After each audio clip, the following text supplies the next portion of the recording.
మనం ఇప్పుడు తెలుసుకోబోయేది హిందువులకు ఏమాత్రం అవగాహన లేని పురాతన విగ్రహాల స్మగ్లింగ్ మాఫియా గురించి.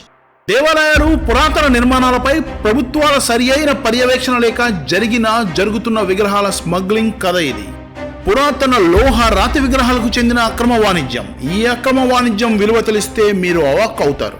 1,00,000 కోట్ల రూపాయలు మించిన స్మగ్లింగ్ దందా ఇది. అసలేమిటి విగ్రహాల స్మగ్లింగ్? ఈ రాతి విగ్రహాలకు కోట్ల రూపాయల విలువ ఎలా వచ్చింది తెలుసుకుందాం పదండి. శిల్పాలంటే కేవలం రాతి బొమ్మలు మాత్రమే కాదు, అవి అనంతకాల ప్రవాహానికి మౌన సాక్ష్యాలు, చరిత్రకు ఆలవాలం. ఈ శిల్పాలే చరిత్ర క్రమాన్ని చెప్పే ఉపకరణాలు, దాచేస్తే దాగని సత్యాలు చాటే మహా నిర్మాణాలు, చరిత్ర గమనాన్ని ఒక తరం నుండి మరొక తరానికి అందించే సజీవ చిహ్నాలే ఈ శిల్పాలు. ఇతర దేశాలలో రాతి గుహలలో జీవించే కాలంలోనే అత్యున్నతమైన శిల్పకళా నైపుణ్యాలు భారతీయుల సొంతం. వేల సంవత్సరాలుగా ఎంతో నైపుణ్యంతో చెక్కిన శిల్పాలకు ఇప్పుడు కోట్ల రూపాయల విలువ వచ్చింది.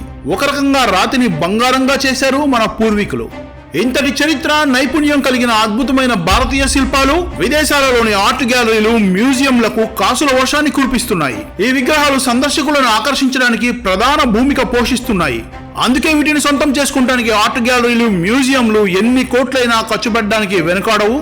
కొందరు ధనవంతులు తమ ఇళ్లలో ఈ విగ్రహాలతో అలంకరించుకోవడానికి కోట్లు కుమ్మరించడానికి సిద్ధపడుతుంటారు. ఈ కారణాలు పురాతన విగ్రహాలు స్మగ్లింగ్ చేసే వారికి పెద్దగా ఖర్చు లేకుండా వేల కోట్లు సంపాదించే మార్గంగా మారాయి.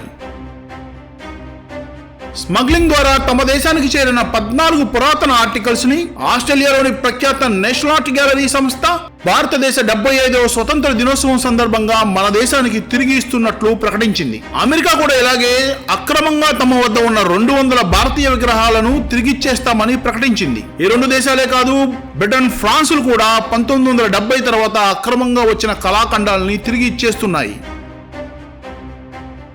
వీటన్నిటి విలువ సుమారు 1,00,000 కోట్ల రూపాయలు ఉండవచ్చని అంచనా. ఒకప్పుడు భారతీయులకి కళాఖండాల విలువ తెలియదు, అవి మా దగ్గర ఉంటేనే సేఫ్ అంటూ వితండవాదం చేసిన ఈ దేశాలన్నీ అకస్మాత్తుగా ఇలా మనసులా మార్చుకున్నాయి అంటే ఇదంతా కేంద్ర ప్రభుత్వ దౌత్య వ్యూహాల ఫలితం. తమ వారసత్వ సంపద విలువ తెలియని హిందువులు, ప్రభుత్వాలు ఈ పురాతన కళాఖండాలను గాలికి వదిలేస్తే వాటి విలువ తెలుసుకొని దొంగిలించి ఒక సామాన్య మధ్య తరగతి వ్యక్తి నుండి అంతర్జాతీయ స్మగ్లర్ గా ఎదిగి వేల కోట్ల రూపాయల నెట్వర్క్ తో అమెరికా FBI మాయ చేసి అక్రమ విగ్రహాల డాన్ గా మారిన ఒక వ్యక్తి గురించి మనం ఇప్పుడు తెలుసుకోవాలి. అతనే సుభాష్ చంద్ర కపూర్. దేశంలో జరిగిన విగ్రహాల స్మగ్లింగ్ కి కొత్త దారులు తెరిచి 30 సంవత్సరాల పాటు నిర్విరామంగా పురాతన సంపదను దోచుకున్నాడు. ఇతడి ఒక్కడి గురించి తెలుసుకుంటే చాలు, మొత్తం విగ్రహాల స్మగ్లింగ్ చరిత్ర అంతా తెలుసుకున్నట్లే.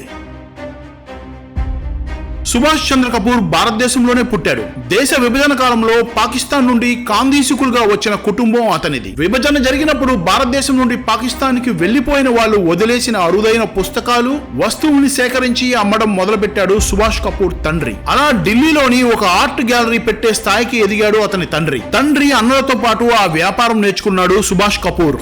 మెల్లగా అతని దృష్టి భారతీయ కళాఖండాలను అక్రమంగా అమెరికాకి తరలించడం వైపు మళ్ళింది. ఇందుకోసం మన దేవాలయాల చుట్టూ వలపన్నడం మొదలుపెట్టాడు. భారతదేశంలో సుభాష్ కపూర్ కి 3 పెద్ద నెట్వర్క్లు ఉండేవి. భారతదేశంలో సులువుగా చోరీ చేయగల ఆలయాలు, ఇతర ఆధ్యాత్మిక, చారిత్రాత్మక కేంద్రాల సమాచారం వీళ్ళు సేకరిస్తారు. స్థానిక దొంగల చేత చోరీ చేయించి 10వ పరకో వాళ్ళకు పడేస్తారు. ఆ విగ్రహాలని తమ స్టోర్ హౌసుల్లో పెట్టి వాటిని పోలిన కొత్త విగ్రహాలను తయారు చేస్తారు. వాటిని పురావస్తు శాఖకు చూపించి ఇవి కొత్త విగ్రహాలు, విదేశాలకు అమ్ముతున్నాము, అనుమతులు ఇవ్వండి అని అడుగుతారు. అధికారులు ఈ కొత్త వాటికి అనుమతించాక వాటి స్థానంలో అసలైన పురాతన విగ్రహాలను పెట్టి తీరాలు దాటిస్తారు. సుభాష్ కపూర్ ముందుగా వీటిని లండన్ లోని నీల్ పియరీ స్మిత్ పునర్నిర్మాణ నిపుణుడికి పంపిస్తాడు. విగ్రహాలను పెళ్లగించేటప్పుడు రవాణా సమయంలో ఏవైనా పగులు ఏర్పడితే ఇతను వాటిని సరిచేస్తాడు. అక్కడ నుండి అమెరికా తెచ్చి తన మాట వినే కళా పరిశోధకుల ద్వారా ఆ విగ్రహాలకు సంబంధించిన బ్రోచర్లు తయారు చేయిస్తాడు. వాటిని ప్రపంచంలోని మ్యూజియంలన్నిటికీ పంపిస్తాడు. ఎవరు కొనాలన్నా 10 కోట్లకి తక్కువ కాకుండా అమ్ముతాడు. ఈ లోపల ఆ విగ్రహాలన్నీ వివిధ వ్యక్తుల నుంచి 1970కి ముందు, అంటే పురావస్తు చట్టం రావడానికి ముందు కొన్నట్లు దొంగ బిల్లుల్ని సృష్టిస్తాడు. ఇలాంటి దొంగ బిల్లులు, సంతకాలు సృష్టించడానికి ప్రపంచవ్యాప్తంగా ఒక బృందాన్ని ఏర్పాటు చేసుకున్నాడు. అంతేకాదు మ్యూజియాలను దారికి తెచ్చుకోవడం కోసం కొన్నిసార్లు ఉచితంగా కూడా ఇస్తాడు. న్యూయార్క్ లోని ప్రఖ్యాత మెట్, వాషింగ్టన్ లోని స్మిత్ సోషియన్ మ్యూజియాల్లో అడుగడుగున దాతగా, కళా పోషకుడుగా సుభాష్ కపూర్ పేరు కనిపిస్తుంది. 2010 వరకు పురావస్తువుల కళా పోషకుడుగా మన్ననలు అందుకున్నవాడు ఈ సుభాష్ కపూర్. అమెరికాలో స్థిరపడ్డ ప్రవాస భారతీయుల్లో ఒక పెద్ద కుబేరుడుగా ఉండేవాడు. సుభాష్ కపూర్ తరపున దక్షిణాది కార్యకలాపాలు చూసే సంజీవి అశోకన్ పైన 2008లో చెన్నై పోలీసులకు చిన్న అనుమానం మొదలైంది. వీరిద్దరూ కలిసి పుదుచ్చేరి దగ్గర తమిళనాడు పరిధిలో ఉన్న సూతమల్లి గ్రామంలోని పురాతన వరదరాజస్వామి ఆలయంలోను, శ్రీ పురంధాన్ గ్రామంలోని బృహదీశ్వర ఆలయంలోనూ ఉన్న చోళుల కాలం నాటి 29 విగ్రహాలని కొల్లగొట్టారు. నిజానికి చెన్నై పోలీసులు సంజీవి అశోకన్ ని ఈ కేసుపై కాకుండా ఓ చిన్న ఆలయ చోరీ కిందనే అరెస్ట్ చేశారు. కానీ అకస్మాత్తుగా అతను సుభాష్ కపూర్ గురించి నోరు జారాడు. దాంతో సుత్తమల్లి ఆలయంలోని భారీ చోరీ వ్యవహారం బయటపడింది. మొట్టమొదటిసారి సుభాష్ కపూర్ గురించి పోలీసులకు తెలిసింది. అప్పటి నుండి విజయ్ కుమార్, కిరీట్ మన్కోడి, జేసన్ ఫెల్స్ మరియు మైకలా బోలాండ్ అనే 4 స్వచ్ఛంద కార్యకర్తలు, ప్రైవేటు ఆర్కియాలజిస్టుల సహాయంతో ఇతని స్మగ్లింగ్, అక్రమ వ్యాపారాలపై సాక్ష్యాధారాలు సంపాదించి సుభాష్ కపూర్ ని 2011 జర్మనీలో అరెస్ట్ చేశారు. ఆ తర్వాత అమెరికన్ పోలీసులు సుభాష్ కపూర్ సామ్రాజ్యంపై దాడులు మొదలుపెట్టారు. ఇందుకోసం ఆపరేషన్ హిడెన్ ఐడల్ పేరుతో జరిపిన ఆ దాడుల్లో సుభాష్ కపూర్ స్థావరాల నుంచి 2900 కళాఖండాలని వెలికి తీశారు. వీటి మొత్తం విలువ 7,500 కోట్ల రూపాయలు. ఇవన్నీ కూడా సుభాష్ కపూర్ ఒక ఏడాది వ్యాపారం కోసం అట్టిపెట్టుకున్నవి. ఆ లెక్కన గత 30 ఏళ్లుగా ఈ అక్రమ వాణిజ్యంలో అతను ఎన్ని వేల కోట్లు కొల్లగట్టి ఉంటాడో ఊహించుకోవచ్చు. ప్రపంచంలో ఇప్పటిదాకా చూసిన అతిపెద్ద స్మగ్లర్లలో సుభాష్ కపూర్ ఒకడు అని అమెరికన్ FBI ప్రకటించింది.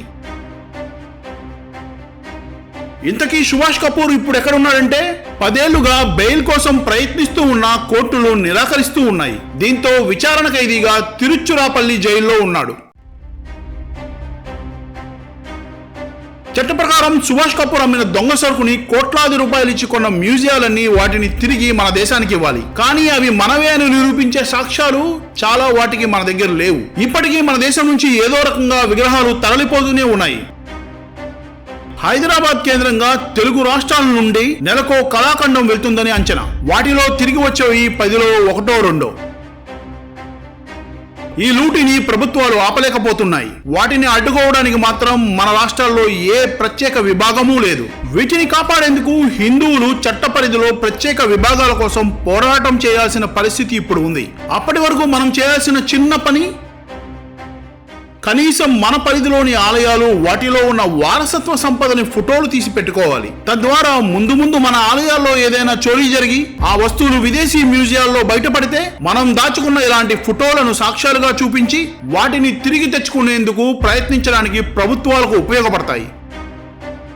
జాగో హిందూ. ఈ వీడియో మీకు నచ్చినట్లయితే లైక్ చేయండి, షేర్ చేయండి, సబ్స్క్రైబ్ చేయండి. మీ అభిప్రాయాన్ని కామెంట్ల రూపంలో తప్పకుండా తెలియజేయండి.